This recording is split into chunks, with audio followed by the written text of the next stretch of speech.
நம்ம கடைக்கு மக்களே வரலன்னு வச்சிங்களேன், அது மார்க்கெட்டிங் ப்ராப்ளம். ஆனால் மக்கள் வந்தும் கூட அதில் கம்மியான பேர் தான் வந்து பில் பண்ணுறாங்க அப்படின்னா அது கன்வர்ஷன் ப்ராப்ளம். இது நம்ம கடைக்கு மட்டும் இல்லைங்க, நம்ம ஆன்லைன் வெப்சைட்டுக்கும் பொருந்தும். ஸோ நம்ம வெப்சைட்டுக்கு நிறைய பேர் வர்றாங்க, ஆனால் வந்து சேல்ஸ் அவ்வளோவா இல்லை அப்படின்னா நம்ம வெப்சைட் கரெக்டாக இல்லைன்னு அர்த்தம், கன்வர்ஷன் பண்ணலைன்னு அர்த்தம். ஸோ இந்த வீடியோவில் வெப்சைட்டில் அதுவும் முக்கியமாக ஹோம் பேஜில் என்னென்னலாம் பண்ணால் நமக்கு சேல்ஸ் அதிகரிக்கும் அப்படின்னு சொல்லிட்டு நம்ம பார்க்க போகிறோம்.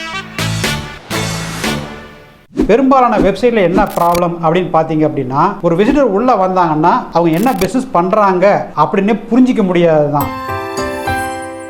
ஒரு நல்ல ஹோம் பேஜ் எப்படி இருக்கணும் அப்படின்னா, அவங்க உள்ளே வந்த 5 செகண்டுக்குள்ள 3 விஷயம் நல்லா தெளிவாக தெரியணும். ஒன்று, அவங்களுக்கு என்ன பெனிஃபிட். ரெண்டாவது, அந்த பெனிஃபிட்டை எந்த ப்ராடக்ட் அல்லது சர்வீஸ் மூலமாக நாம் அவங்களுக்கு கொடுக்க போகிறோம். மூணாவது, எப்படி அந்த ப்ராடக்ட்டை அல்லது சர்வீஸை அவங்க வாங்கலாம் அப்படின்றது தான். ஸோ நம்ம பெரும்பாலான மக்கள் வந்து பார்த்தோம்னா லெஃப்ட் டு ரைட் தான் வந்து படித்து பழக்கமாயிட்டோம். அதனால் இந்த முக்கியமான 3 பாயிண்ட்டையும் நாம் வந்து லெஃப்ட் சைடில் கொடுக்கணும். அதுவும் ஃபர்ஸ்ட் மெயின் பெனிஃபிட் வந்து பார்த்தோம்னா நல்லா ஹைலைட்டடான கான்ட்ராஸ்ட் கலர்ல தெளிவா கொடுக்கணும். நாம இது ஒரு எக்ஸாம்பிள் மூலமா புரிஞ்சுக்கலாம். நாம ட்ரம்ஸ் கிளாஸை வீடியோவா ரெக்கார்ட் பண்ணி அதை ஆன்லைன்ல போட்டு அதை வந்து நம்ம சேல்ஸ் பண்றோம், இது நம்ம பிசினஸ் அப்படின்னு வச்சுக்கலாம். ஸோ இங்க ஒரு விசிட்டர் உள்ள வர்றப்போ ஹோம் பேஜில் லெஃப்ட் சைடில் என்ன இருக்கணும், என்ன பெனிஃபிட் இருக்கணும் அப்படின்னா, become a best drummer in 1 month at the comfort of your home எப்படின்னு போட்டோம்னா அது ஒரு பெனிஃபிட். அடுத்த பாயிண்ட் என்னவா இருக்கணும், with our online video lesson. அடுத்தது கால் டு ஆக்ஷன் பட்டன் எப்படி இருக்கணும், கிளிக் ஹியர், இந்த மாதிரி மொட்டையா இருக்கக்கூடாது. என்ன ஆக்ஷன் அப்படின்றது தெளிவாக சொல்லணும். Try our first lesson for free. Okay, so இந்த டெக்ஸ்ட்டுக்கு மேலே வந்து பார்த்தீங்க அப்படின்னா லோகோ லெஃப்ட் சைடு இருக்கணும். ஏன் லெஃப்ட் சைடு? ஏன்னா நிறைய வெப்சைட்டில் ஜனங்க பார்த்து பழக்கமாயிட்டாங்க, அதை நம்ம மாற்ற வேண்டாம். அண்ட் ரைட் சைடில் பார்த்தோம்னா மெனு ஐட்டம்ஸ். அந்த மெனு ஐட்டம்ஸ் ஒரு 3 அல்லது 4க்கு மேலே தாண்டாம பார்த்துங்க. முடிஞ்சா மெனு ஐட்டம்ஸ் முடிஞ்ச உடனே அங்கேயும் ஒரு கால் டு ஆக்ஷன் பட்டன் கொடுக்கறது பெட்டர். இப்போ லெஃப்ட் சைடில் நாம வந்து நம்ம டெக்ஸ்ட்டை போட்டோம். அந்த பட்டனுக்கு கீழே இன்னும் உங்களுடைய ப்ராடக்ட் அல்லது சர்வீஸ் எக்ஸ்ட்ரா பெனிஃபிட்ஸ் கொடுக்கும் அப்படின்னா அதையும் கீழே வந்து புல்லட் பாயிண்ட்ஸ் மாதிரி 1 2 3 போட்டுக்கலாம். அதே மாதிரி ரைட் சைடில் பார்த்தோம்னா ரியல் எஸ்டேட் ரொம்ப ஃப்ரீயாக இருக்குது. அப்போ என்ன பண்ணணும், அங்கே வந்து நம்ம வந்து ஒரு இமேஜ் போடலாம். அந்த இமேஜ் போடுறப்போ இந்த பெனிஃபிட் அனுபவிச்ச ஒரு கஸ்டமருடைய எமோஷனை காட்டுற மாதிரியான இமேஜ் இருந்தால் பெட்டர். இதில் கவனிக்க வேண்டிய சமாச்சாரம் என்ன அப்படின்னா, ஸ்டாக் போட்டோஸ் தயவு செஞ்சு எடுத்து நீங்கள் போட்டுறாதீங்க. எல்லா மக்களுக்கும் அது தெரியும். அதனால ஒரு நார்மல் மாடல் அல்லது நார்மல் கஸ்டமரை கூட நீங்கள் எடுத்து வந்து போடலாம். உங்களுடைய என்விரான்மெண்ட் அப்புறம் அது மூலமா அவங்களுக்கு கிடைக்கிற அந்த எமோஷன், அந்த ரெண்டும் இருக்கிற மாதிரியான இமேஜா இருந்தா பெட்டர். ஒருவேளை இன்னும் உங்களுக்கு பெட்டரா பண்ணணும் அப்படின்னு சொன்னா ஒரு அனிமேட்டட் வீடியோ மாதிரி நீங்க போட்டீங்க அப்படின்னா இன்னும் சூப்பர்.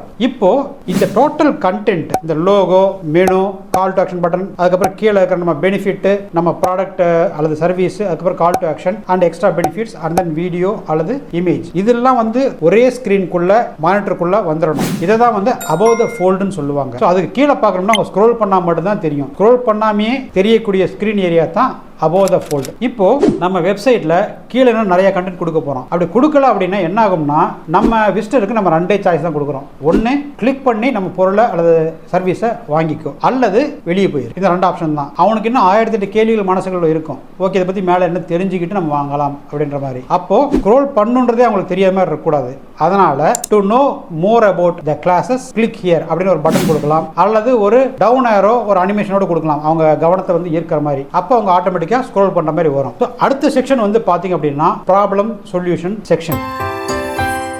ஸோ இங்கே வந்து நாம் ஒரு கண்டென்ட் கொடுக்க போகிறோம். அந்த கண்டென்ட் என்ன ஃபார்மேட்டில் இருக்கும் அப்படின்னா பெயின், அஜிடேட், சொல்யூஷன் அப்படின்ற ஒரு காப்பி ரைட்டிங் மெத்தட் யூஸ் பண்ணி பண்ண போகிறோம். ஸோ ஃபர்ஸ்ட் எடுத்த உடனே அவங்களுடைய பெயின் பாயிண்ட், என்ன வழியை ஃபேஸ் பண்ணுறாங்க, ஸோ அது எதனால் வருதுன்றதை அஜிடேட். மூணாவது, அதுக்கு நம்ம ப்ராடக்ட் மூலம் எப்படி சொல்யூஷன் கொடுக்க போகிறோம் அப்படின்றது 3வது பாயிண்ட். ஸோ இந்த 3ஐயும் கொடுத்துட்டு லெஃப்ட் சைடில் ஒரு வீடியோ போகிறது பெட்டர். ஸோ அந்த வீடியோவில் எப்படி இருக்கணும் அப்படின்னா, உங்கள் கோர்ஸ் எப்படி ஸ்டெப் பை ஸ்டெப்பாக அவங்கள 0 to ஹீரோ வரைக்கும் கொண்டு போகும், எத்தனை பேர் அதனால் பலனடைஞ்சிருக்கிறாங்க, ஆன்லைன்லயே வந்து பண்றதுல என்ன ஒரு பெனிஃபிட் இருக்குது, அவங்களுக்குள்ள இருக்கிற நிறைய அப்ஜெக்ஷன்ஸை நீங்க வந்து அதுக்கான ப்ராப்பர் ஆன்சர் கொடுத்து அவங்க மனசுல ஒரு எக்ஸ்பர்ட்டா, ஒரு ட்ரஸ்டபிள் குருவா நீங்க வந்து மாறுறதுக்கு வாய்ப்புகள் அந்த வீடியோ மூலமா இருக்குது. அடுத்த செக்ஷன் உங்களுடைய மெயின் பெனிஃபிட்ஸ்.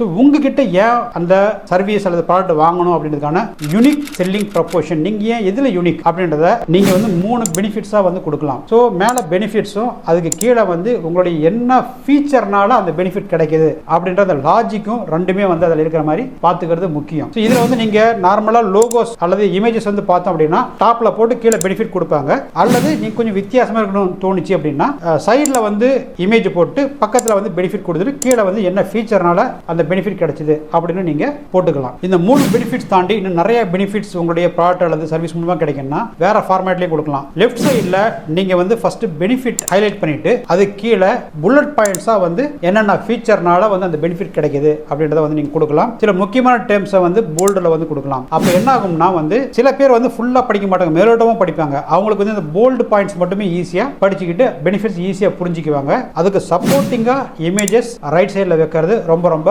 அவசியம். இதுல ஞாபகம் வச்சுக்க வேண்டியது என்ன அப்படின்னா நீங்க இந்த பெனிஃபிட்ஸ் அண்ட் ஃபீச்சர்ஸ் கொடுக்கறப்ப அதை பேரா மாதிரி போட்டுறாதீங்க. யாரும் பொறுமையா உட்கார்ந்து அதெல்லாம் படிச்சிட்டு இருக்க மாட்டாங்க. அடுத்த செக்ஷன் டெஸ்டிமோனியல்.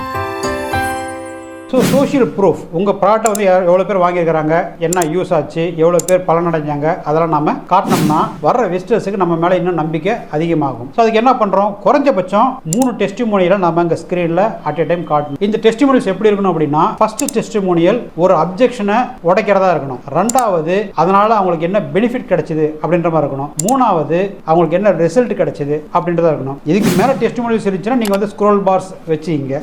ஒருவேளை உங்ககிட்ட 100 டெஸ்டிமோனியல்ஸ் இருக்குது அப்படின்னா நீங்க அத்தனை டெஸ்டிமோனியல் செப்பரேட்டா ஒரு வெப் பேஜ்ல போட்டுருங்க.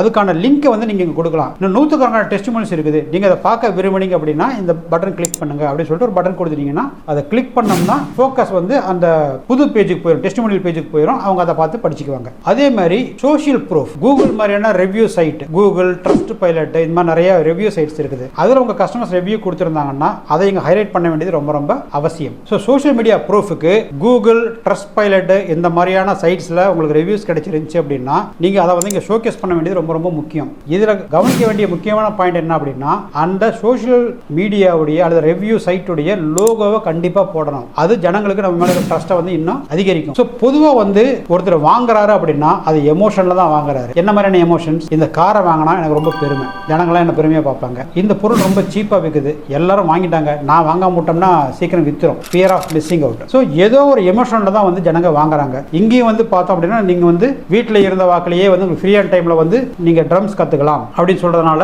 அந்த எமோஷன்ல நமக்கு ஒரு ஹாபி வேணும்ன்றதுக்காக வாங்குவாங்க. ஆனா எல்லாரும் அப்படி வாங்க மாட்டாங்க. சில பேர் அது எப்படி ஆன்லைன்ல வந்து நம்ம கத்துக்க முடியும் அப்படின்னு டவுட் இருக்கும். ஸோ அவங்களுக்கு லாஜிக்கலான எக்ஸ்பிளனேஷன் வேணும். அதுக்கு நீங்க உங்க ப்ராடக்ட் அல்லது உங்க சர்வீஸ் உடைய ஃபீச்சர்ஸை நல்லா தெளிவா ஒவ்வொன்றா லிஸ்ட் பண்ணி அது எப்படி உங்களுக்கு யூஸ்ஃபுல்லா இருக்குன்றது சொல்ல வேண்டியது ரொம்ப ரொம்ப அவசியம். ஸோ அடுத்த செக்ஷன் ஃபீச்சர் செக்ஷன்.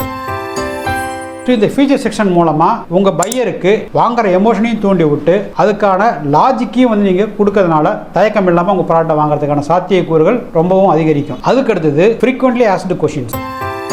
இப்போ நம்ம பிசிக்கலான ஸ்டோர்லயே வந்து பார்த்தோம் அப்படின்னா ஒரு சேல்ஸ்மேன் கிட்ட கஸ்டமர்ஸ் ஏகப்பட்ட கேள்வி கேட்பாங்க, ஏகப்பட்ட அப்ஜெக்ஷன்ஸ் இருக்கும். இது சாயம் போவோமா, அது பண்ணுமா, இது பண்ணுமா அப்படி துணி கடையில் கேட்பாங்க இல்லையா, இதெல்லாம் அப்ஜெக்ஷன்ஸ். இதுக்கெல்லாம் சேல்ஸ் பர்சன் வந்து ஆன்சர் சொல்லி கரெக்டாக ஹேண்டில் பண்ணணும். அதே மாதிரி நம்ம வெப்சைட்டுக்கு வெர்ச்சுவல் சேல்ஸ் பர்சன் தாங்க ஃப்ரீக்வெண்ட்லி ஆஸ்க்டு கொஷின்ஸுக்கான செக்ஷன். இங்கே வந்து கஸ்டமருடைய எல்லா அப்ஜெக்ஷனையும் நாம் நோட் பண்ணி அதை வந்து ஒவ்வொரு கொஷினாக வச்சுக்கணும். அந்த ஒவ்வொரு கொஷினுக்கும் நல்ல தெளிவான விளக்கத்தை கொடுத்து அவங்க தைரியமாக வாங்குற மாதிரி அவங்கள நம்ம என்கரேஜ் பண்ணணும். ஸோ கடைசி செக்ஷன் வந்து பார்த்தோம்னா again call to action button தாங்க. ஆனால் இங்கே வந்து என்ன டிஃப்ரென்ஸ்னா மேலே கால் டு ஆக்ஷன் பட்டனுக்கு என்ன டெக்ஸ்ட்டு கொடுத்தோமோ அதே டெக்ஸ்ட் தான் இங்கேயும் கொடுக்கணும், சேஞ்ச் ஆகக்கூடாது.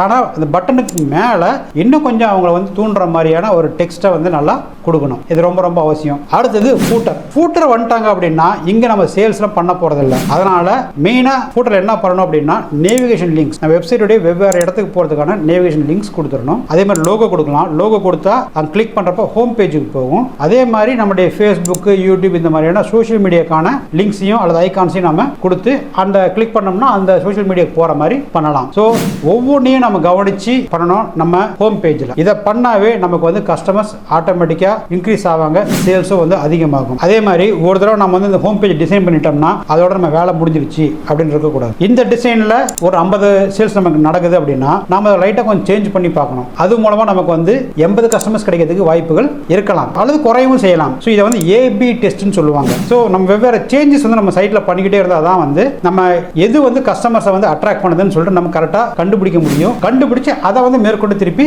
என்ஹான்ஸ் பண்ணிட்டு போகலாம். ஸோ நிறைய பேர் என்ன பண்றாங்க அப்படின்னா ஒன்ஸ் வெப்சைட் கிரியேட் பண்ணிட்டு அதை அப்படியே ஸ்டாட்டிக்கா வச்சிடறாங்க. அந்த மிஸ்டேக் தயவு செஞ்சு பண்ணாதீங்க. ஓகே நண்பர்களே, இந்த வீடியோ உங்களுக்கு பிடிச்சிருந்துச்சு அப்படின்னா லைக் பண்ணுங்க, உங்களுடைய கருத்துக்களை கமெண்ட்ஸ்ல ஷேர் பண்ணுங்க. உங்களுடைய ஹோம் பேஜை சூப்பரா இந்த டிப்ஸை யூஸ் பண்ணி மாத்தி வைங்க, உங்களுடைய சேல்ஸை இம்ப்ரூவ் பண்ணுங்க. மீண்டும் அடுத்த வீடியோவில் சந்திப்போம். வணக்கம்.